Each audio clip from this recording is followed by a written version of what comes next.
Phiang lâu mi lam chuan na cây lo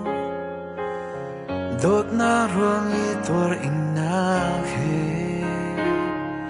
kan hung mai dâu a dun chính lòng ăn chăm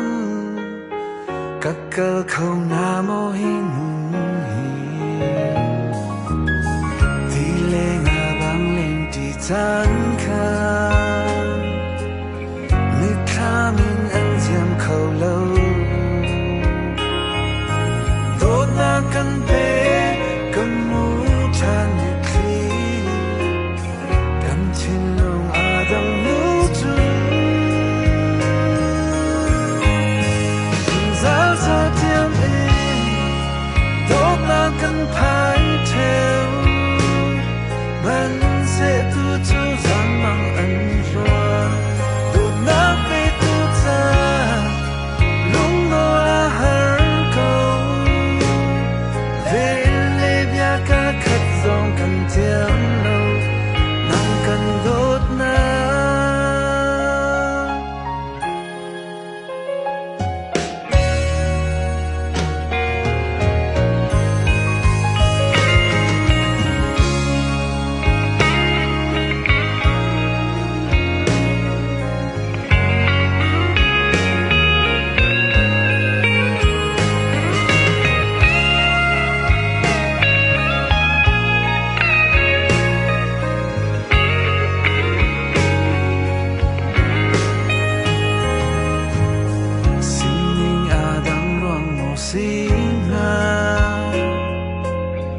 กันการแข่งขันตุรองอา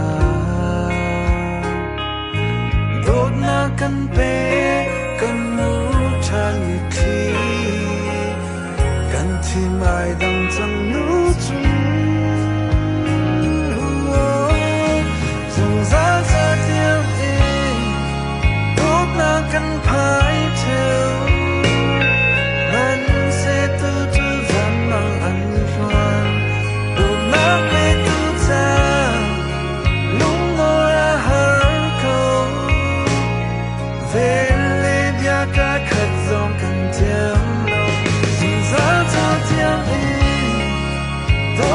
กันพาย